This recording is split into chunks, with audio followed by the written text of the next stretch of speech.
Olá, aluno e aluna. Sejam bem-vindos à nossa primeira videoaula. Me chamo Ícaro Castro e estaremos juntos na disciplina de Geociências com carga horária de 30 horas. Então, ao final da primeira videoaula, vocês devem ser capazes de situar a Terra em seu local do universo, conhecer a teoria do Big Bang, descrever a teoria da deriva continental, bem como suas evidências, além de conhecer a constituição da crosta terrestre. Então, vamos começar essa aula conhecendo um pouco mais sobre essa disciplina Geociências. Então, Geociências é um conjunto de ciências que se dedicam ao estudo da Terra. Dentre elas, podemos elencar a geografia, a geofísica, a geologia, a meteorologia, a paleontologia, a oceanografia, ecologia, dentre outras. É importante frisar que as geociências não se importa somente com os aspectos físicos da Terra, mas também as interações entre a vida, a terra, o ar, a água na construção dos sistemas da Terra. Então, se vamos falar em Terra, em planeta Terra, temos que primeiro saber onde a nossa esfera azul se encontra no universo. Então, o avanço da ciência, principalmente no que se refere a equipamentos, permitiu que o homem conhecesse muito além da Terra, permitiu que ele conhecesse o universo. Então, o mais longe que conseguimos observar é o que chamamos de universo observável. Ou seja, esse aqui é o limite do que o homem consegue ver a partir da Terra. Logo após, nós temos um superaglomerado local. Esse superaglomerado local é formado por diversas galáxias. Então, todos esses pontinhos amontoados são várias galáxias.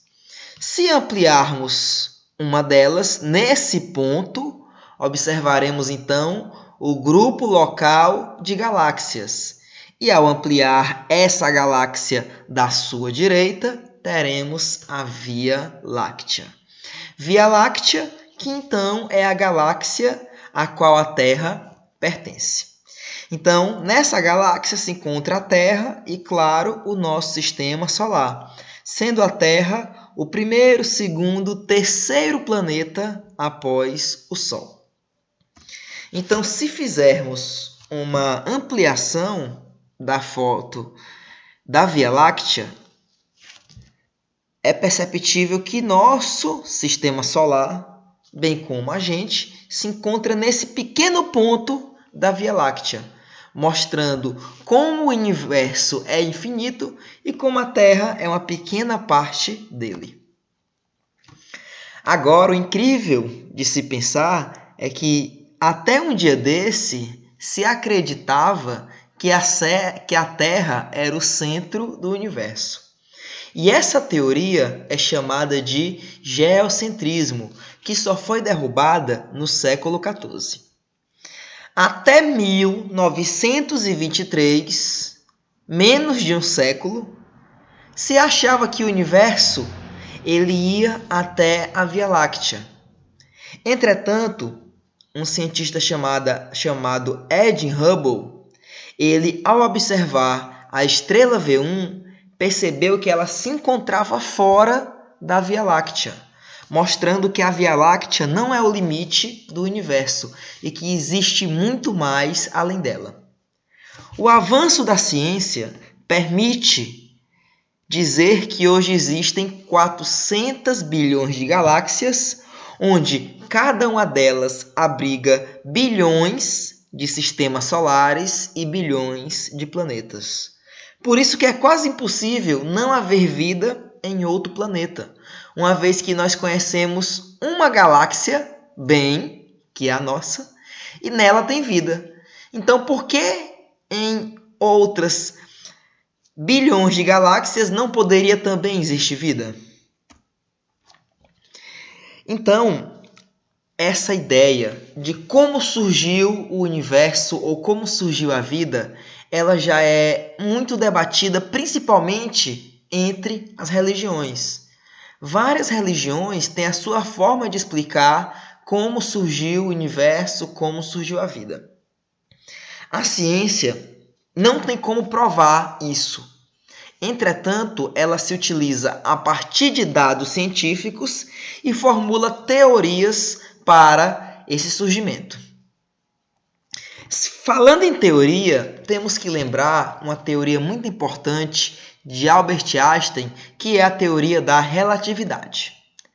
Nela, em seus cálculos, ele percebeu que o universo estava em expansão, ou seja, o universo que antes se pensava ser algo estático foi, de certa forma, mostrado que esse universo não é estático, que ele está ainda em expansão.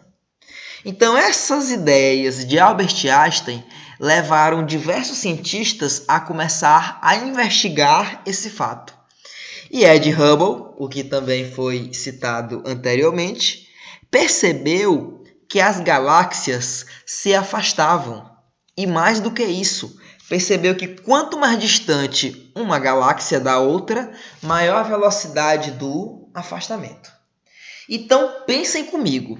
Se as galáxias estão em afastamento, ou seja, elas estão ficando mais distantes uma da outra, se nós voltarmos essa fita, vamos conseguir imaginar que se elas estão em afastamento, ao voltar em um momento, isso estava em um único ponto. Percebam, se está afastando e nós voltarmos a fita, esse afastamento vai ser recuado e no afastamento máximo, na volta máxima, haverá um único ponto, que é o ponto onde surgiu o universo. Devido a isso, a essa ideia do universo em expansão, chegou-se à teoria do Big Bang. E quem a trouxe foi Fred Hoyle, em 1950. Então, nessa teoria, se defende que antes havia uma semente cósmica muito densa. Muito densa. Um ponto muito minúsculo no nada. E essa semente cósmica, ela sofreu uma explosão e isso permitiu com que ela expandisse e formasse então o universo.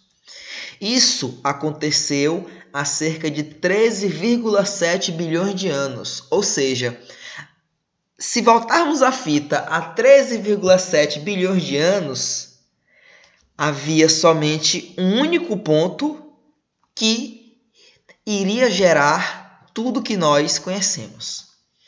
As estrelas e galáxias só se formaram 100 milhões de anos depois dessa explosão do Big Bang.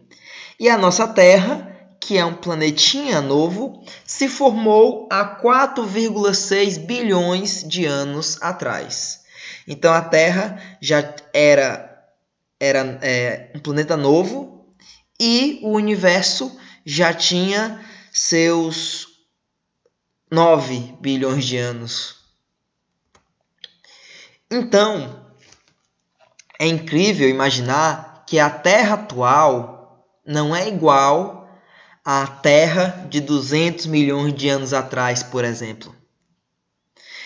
Uma teoria chamada deriva continental, proposta por Alfred Wegener, diz que, em um momento específico da história da Terra, os continentes estavam todos juntos em um único bloco e que eles foram se afastando à medida que os anos foram passando. O nome desse único bloco, dado por esse autor, é Pangeia. Então, a Pangeia é o conjunto desses blocos que formam hoje os continentes. Então, nós temos aqui, por exemplo, a Eurásia, que formou a Europa e a Ásia, América do Norte, América do Sul, África, Antártica, Índia e Austrália. Então, no Permiano, ou seja, 250 milhões de anos atrás, era tudo muito reunido, muito junto. No Triássico, observem, há 200 milhões de anos já começou um afastamento. No Jurássico, afastou mais ainda. No Cretáceo, mais ainda, e atualmente a Terra se encontra com a configuração que conhecemos. Quando um cientista, como por exemplo o nosso querido e saudoso Alfred, propõe alguma coisa, ele não pode simplesmente propor. Ele tem que provar através de experimentação ou pelo menos trazer evidências que aquilo ocorreu. E o Alfred trouxe várias evidências desse fato, que houve essa separação. A primeira evidência que ele tanto fala é o contorno da América do Sul e da África. Se perceberem, a América do Sul e a África têm um contorno que permite se imaginar que em algum tempo elas eram locais que se encaixavam, veja. Então esse contorno, ele permite sim que a ciência diga que essa teoria da deriva continental é correta. Mas essa não é a única evidência. Além disso, também temos evidências fósseis, como, por exemplo, o Mesossauro. O Mesossauro é um réptil aquático que se encontrou fósseis tanto na América do Sul quanto na África. Então, veja, se encontrou fósseis tanto na África quanto na América do Sul. O que quer dizer isso? Que os dois eram juntos. E, posteriormente, quando os continentes se afastaram, essa espécie foi separada. Uma vez que a distância entre a América do Sul e a África é muito grande e os animais não conseguiriam chegar lá através do nado. Então, para isso ter acontecido, os continentes estavam juntos em um momento. Além disso, também podemos falar da distribuição de alguns organismos, como marsupiais da Austrália e da América, que os da América se mostram ancestrais ao da Austrália, também mostrando que esses organismos eles têm, com certeza, um parentesco e estavam próximos em algum período. Além disso, nesses locais de divisão se encontram rochas similares, com mesma constituição, com mesma idade, com mesmos minerais. Então, tudo isso é uma evidência de que houve essa deriva continental. Então, através das evidências que eu elenquei, eu acho que ficou bem claro que o planeta sofreu sim esse processo. Agora, uma coisa que o Alfred não conseguiu explicar foi o mecanismo que permitiu esse afastamento entre os continentes. Então, para explicar isso, utiliza-se o modelo da tectônica de placa. Então, esse modelo diz que a crosta terrestre é formada por imensos blocos chamados de placas tectônicas. Esses blocos, eles se movimentam e é esse movimento que permite que os planetas se afastem. Se você perceber, o Brasil ele fica dentro de uma placa tectônica. Observem isso, pois essa informação será fundamental no próximo slide. Então, como é que acontece esse movimento de placas tectônicas. Veja, a litosfera é a parte mais externa da Terra, que forma então a crosta terrestre. Um pouquinho mais abaixo, nós temos o manto. E uma das partes do manto é a astenosfera. Ela fica logo depois da litosfera. Então veja aqui, ó, a litosfera em marrom e a astenosfera na cor laranja. O que acontece é que a litosfera ela desliza sobre a astenosfera. E esse deslizamento permite a movimentação das placas tectônicas. Essa movimentação é entre 1 e 10 centímetros ao ano. Se as placas elas vão em direções opostas, elas afastam os continentes, afastam territórios. Se elas vão em direções próximas, o que acontece é que elas se chocam e isso forma tsunamis, terremotos, dentre outros processos danosos a esses locais. O Brasil é caracterizado como um país que não tem tais abalos sísmicos. Isso, lembrem, é porque o Brasil está dentro de uma placa tectônica. Então é muito difícil que esse local sofra esse abalo sísmico, uma vez que a placa tectônica não se encontra passando pelo território brasileiro. Na verdade, divisões entre placas tectônicas. Então, a Terra ela é formada por uma estrutura que é a biosfera, onde se encontra a vida. A biosfera se divide em 3 partes: a atmosfera, litosfera e hidrosfera. Então, aqui são os locais onde é possível haver vida. Então, para haver vida, é essencial que exista água, porque a vida que conhecemos, a forma de vida que conhecemos, só existe se tiver água. Não é à toa que as missões da NASA, enfim, eles sempre procuram em outros planetas água, visto que isso é condição essencial para que aconteça a vida que nós conhecemos. Então, os astronautas sempre procuram essas informações ou mesmo as sondas que eles mandam para o espaço. Além disso, a Terra também, para funcionar como funciona, precisa da luz solar, uma vez que o Sol é a fonte primária de energia e que alimenta direta ou indiretamente todos os seres vivos. Então lembrem, eu falei agora há pouco que a crosta terrestre, que era a parte mais externa da Terra, era formada pela litosfera. Então, vamos conhecer um pouco sobre a litosfera.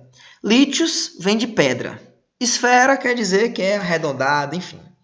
Então, a litosfera, ela forma continentes, ilhas e, claro, fundos oceânicos. Então, ela é formada por vários blocos. Quais são esses blocos? As placas tectônicas. Então, vamos observar aqui a imagem da litosfera. Veja. É a região mais externa da Terra e tem entre 25 e 100 quilômetros. E é formada principalmente por quartzo e outros silicatos como o feldespato. Logo após a litosfera, nós temos o manto. O manto se divide em 2 partes, a astenosfera, que é por onde as placas tectônicas deslizam, e a mesosfera. E o núcleo também é dividido em núcleo externo, que é um pouco maior, e o núcleo interno. Então, com certeza, o núcleo é a região mais quente da nossa Terra. Então, nós ficamos por aqui na nossa primeira videoaula. Aqui se encontram as referências das figuras. Observem, se elas têm uma numeração, quer dizer que essa numeração foi retirada nesse site. E aqui nós temos as referências usadas para criar essa aula e discutir esse assunto com vocês. Esse material se encontra disponível, estudem ele e até a próxima videoaula. Abraços!